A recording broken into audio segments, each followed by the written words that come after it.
मैं सत्येंद्र प्रसाद सिंह। हमारे यहाँ लगभग 17 बीघा ज़मीन है।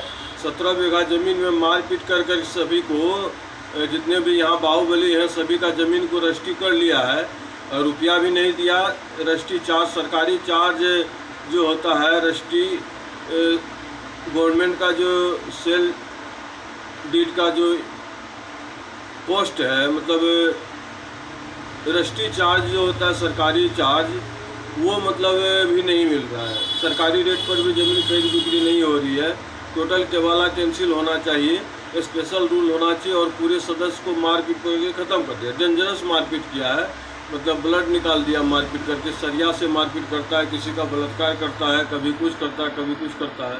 तो कानूनी प्रक्रिया में हम लोग नहीं गए हैं। मतलब एक ही दादा का एक बेटा, बेटा का एक पोता, पोता का भी एक बेटी है। इकलौता वारिस आ रहा है और बेटी है, बेटी का तो हक अलग बात है। तो मेरा कहने का मतलब है कि इसमें एंसेस्ट्रल प्रॉपर्टी हो या सेल्फ एक्वायर्ड हो, सभी में वंशावली में जो आते हैं सभी का हक होना चाहिए, क्योंकि बेदखल हो जाता है। करोड़ों की संपत्ति है, सेल्फ एक्वायर्ड प्रॉपर्टी है, तो उसमें हक बेटा बेटी का नहीं होता है तो बेदखल हो जाता है। एंसेस्ट्रल प्रॉपर्टी में सिर्फ हक होता है। अंग्रेज देश आज़ाद हुई है, देश आज़ाद होने के बाद किनका एंसेस्ट्रल प्रॉपर्टी? बहुत कम का है अंग्रेज के ज़माने का। तो एंसेस्ट्रल प्रॉपर्टी नहीं है, सेल्फ एक्वायर्ड है। सेल्फ एक्वायर्ड में आप हक नहीं देते हैं बेटा पोता को, बेदखल हो जाता है।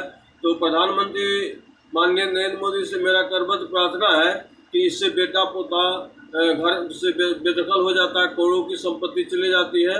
और बाहुबली जो है, जालसाज करने वाला जो है, भू माफिया जो है, मारपीट करके ज़मीन लिखा लेता है बाप दादा से। तो मेरा कहने का मतलब है कि ज़मीन जो है, ज़मीन किसी भी प्रकार का हो, पुश्तैनी हो, पैतृक हो या स्वअर्जित हो, सभी में वंशावली में जो आते हैं, बेटी को छोड़ के बेटी का हक नहीं देना चाहिए। मतलब इसका मैं विरोध करता हूँ, क्योंकि बेटी भी बाप को मार देता है, भाई को मार देता है। तो बेटा पोता को होना चाहिए। इकलौता बेटी है तो बेटी, जिसको बेटा नहीं है तब बेटी को हक। अगर बेटा है तो बेटी का हक समाप्त, बेटी का हक ससुराल में मिलेगा। पहले से मैं वीडियो बनाया 4 साल से। तो मेरा कहने का मतलब है, जमीन एंसेस्ट्रल हो या सेल्फ एक्वायर्ड हो, सभी में बेटा पोता पोती का हक होना चाहिए, नाती नतनी का हक नहीं होना चाहिए। धन्यवाद।